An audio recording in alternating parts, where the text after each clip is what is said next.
Yo, what's good, YouTube, man? It's Gabriel, just another Fan TV, back at you another video. Like the content of this video, go smash that like button, like the content of this channel.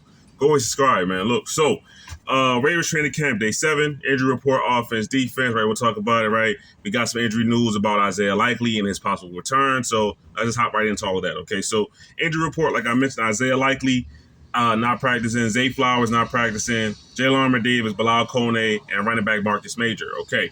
Now, Isaiah Likely. Isaiah Likely has a time frame of 6 to 8 weeks. I put a post up on the little community page on my channel that Isaiah Likely has a small fracture in his foot. It's going to require surgery.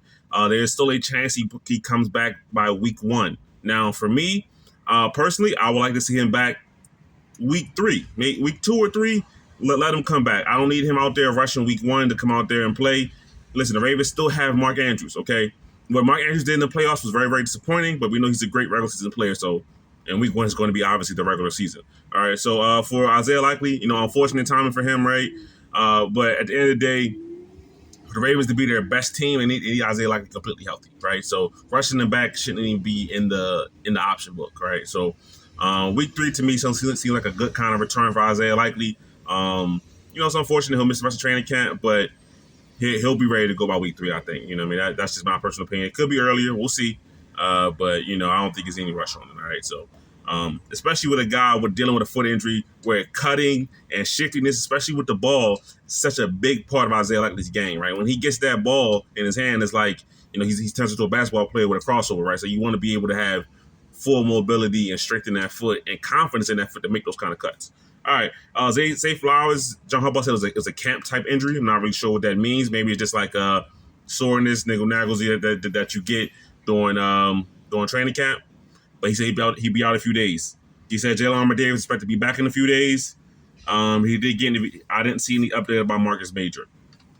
Okay. Also, what I want to do is so some notes from yesterday, right? Some things that might have been said, but after I already put the video out from yesterday, just things I thought was important to hear about. All right, so pass rush was really good yesterday. Disa Isaac, Trenton Simpson, Marlon Humphrey all got in the backfield. I know Marlon Humphrey and Trenton are not pass rushers, but they got after the quarterback. Malachi Starks had a pass breakup on Mark Andrews. Lamar had an 80-yard touchdown run. Y'all probably saw the highlights. The Ravens put that on all over their social media. And Bo Bray had a couple of nice hits, including the one on Keaton Mitchell, right? So those are some of the highlights from yesterday that I didn't get to talk about. All right, now, offense, right?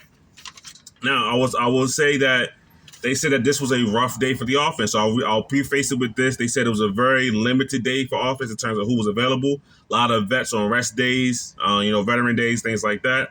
We know Zay Flowers wasn't out there. We know Isaiah Likely wasn't out there. Okay, so no excuses, right? But, just give context, right? We'll call it context. But it said it was a tough day for the offense, all right? They said that the Ravens had penalties, drops, errant passes. The Ravens had a total of 4 false starts during practice, okay? Now, we know this has been a big thing, a big talking point about Todd Monken and changing up the cadences for the Ravens, which I think is a very, very good thing to do because the Ravens have to figure out how can we play slow, how can we play fast. Good teams know how to play at different speeds, right? And the Ravens, I never feel like they fully mastered that, right? So, to me, this is a good thing. But they got to clean up the false starts. We'll see what happens when they do. All right, if they do. The Ravens have had for many years a problem of being a very heavily penalized team. Now, to that note, something else from yesterday that I want to bring up is that the Ravens have hired a full-time referee onto their staff. Right now, his name is, let me get it right, Tony Mikulek. All right, he's I believe he's a former NFL referee, and he's going to help the Ravens with being prepared, different procedural things, things about the rule book, whatever, right? In an attempt to hopefully have them be less penalized over the season. We'll see if this works. I believe that the Buffalo Bills did something like this last season. So it could be something that's becoming more common around the NFL. I really don't know, but it's an interesting thing. We'll see if it has any kind of bearing, any kind of effect on what happens with the Ravens on the field, but it's something I thought I should mention and point out, all right? And then now, 2 guys that were impressive today on offense, undrafted free agent tackle, Gerard Lichtenhan, 6'8", 330, very, very hard to move. Bringing his name up again because he was mentioned again, right? And also, I remember in the previous video, I talked about how he stonewalled Mike Green, right? On a pass attempt. So, very, very big man. Apparently, doing very well so far to start camp. keep an eye out for him, right? These are the kind of guys that you got to keep an eye out for. Practice squad, things like that. We'll see what happens. If they keep getting mentioned, we'll keep talking about it. And then LeJohntay Wester. LeJohntay Wester was mentioned by Justin Rebret that he had a nice day today, made some plays out there. And LeJohntay Wester is probably one of my favorite draft picks the Ravens had this year. I watched every Colorado game the last couple of years. With the prime effect, and things like that. So I'm happy to see LeJohntay Wester is making some plays. I think he'll be the Ravens' day one punt returner. Offensive opportunities will be very, very limited for him, but he is a very talented wide receiver. So we'll see what happens with LeJohntay Wester. But that's it for the offense. Now for the defense. The defense won the day today. All right, they said it wasn't particularly close. Okay, the Ravens have a scoring system in practice, and the Ravens defense won on the scoreboard 63-36. All right, based on the Ravens practice system. Okay, so not a close day for the offense. I gave you all the qualifiers earlier about it. But hey, this defense is looking good. This defense has been looking great, I would say, for the first week and a half, right? You can't deny that. Okay, yeah, like I was saying, the defense has been very, very dominant to start this training camp period, first week and a half. All right, so some guys that, just looking at some of the videos that I've noticed, K'Mon Rucker, undrafted free agent, he's very, very strong, right? In these one-on-one drills where an edge player is getting blocked by a tight end, right? Now, listen, edge players should definitely win these matchups, right? Tight ends are supposed to be able to block, of course, but edge players, you see a tight end across me is supposed to be like, I can't get around this guy, right? That's what it's supposed to be, right? But even with that being said, he's very strong, all right? I saw a video of him yesterday almost knocking Mark Andrews completely behind, almost push him to the ground. Then another video today of him straight, strong arming another dude today, in one-on-ones in a tight end versus edge setting, right? So his number is 56.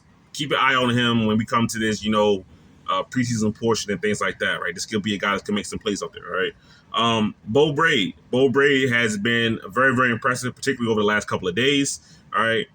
The Ravens have a need for a third safety, right? Sanusi Kane's making plays, and now we're getting worried about Bo Braid, right? Bo Braid, I mentioned him earlier. Yesterday, he had a hit on Keaton Mitchell. He followed up another day with another hit on Keaton Mitchell, right? But he's having a very, very solid training camp, right? This is something that has to be noticed, right? Because, like I said, the Ravens have I won't say a need, but they do want to have somebody who could play that third safety role. And the Ravens don't want to have to go out and sign a veteran. If they can just keep the guys in-house to play, they'll do that, right? So we've seen this before, right? First 2 weeks, Ravens don't like something, they'll go fill it in free agency. These guys right now are making it so that the Ravens don't have to go fill that need in free agency, right? So Bo Braid, Sanusi Kane, keep it up. Let's see what happens in preseason, right? These guys could have a role on the defense next year. All right. And then Tavius Robinson, Mike Green, both really good as terms of getting pressure, right? Tavius Robinson got past Roger Rosengarten for a sack, also had a tip pass. Mike Green, they're saying his bend up the edge is incredible, but we know that if you watch any of his college tape, that was his selling point, right? He is dynamic off the edge, right? Whether it's power, whether it's speed, whether it's just bending around the edge, he can do it all, right? So now I will say for Mike Green, in this terms, he is working against the second and third team, right? But still, that doesn't dampen any of my excitement for Mike Green, because I think he's going to be a really, really good player, right? So that's my opinion on that. And then lastly, as far as defense goes, TJ Tampa had some really, really good one-on-one wins. They said he had 2 one-on-one wins versus Tez Walker, who has been, on fire to start training camp, right? He's been one of the offensive players that's really shined, but TJ Tampa got the best of him a couple times, and he also caught a red zone interception off of Cooper Rush, right? Now, Cooper Rush, to my knowledge, hasn't had the greatest training camp, but at the end of the day, he's the Ravens' backup quarterback. I'm not really looking for him to have a great training camp. Just, be healthy, that's really the main thing. All right, but for TJ Tampa, I mentioned it before, this was the guy that I was really, really excited about going into training camp if the Ravens didn't sign Jair Alexander. Then obviously that happened. But players get hurt, cornerbacks get hurt, Owuze's already had injury problems. We know Jair has a little bit of an injury history as well. TJ Tampa can still come up and play snaps, for this team this season, right? That's so within the realm of possibility, all right? Then lastly, kicking competition, right? Tyler Loop today. John Hoyle didn't kick today. Tyler Loop had a big bounce back day. He was 9 for 9 today, okay? Including a long of 53. So Tyler Loop is not going down without a fight. He had the lead. He let John Hoyle back in it, right? With that day, he missed 3 field goals. He comes back 9 for 9, long of 53.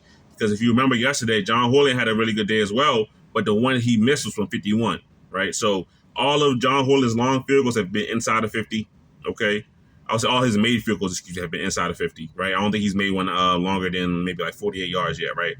Tyler Loop already has a 53, then he has a 63, and he has a 68 yarder, all right? So Horler has some consistency, but Loop is showing a bigger leg by far right now, right? So we'll see how this battle goes.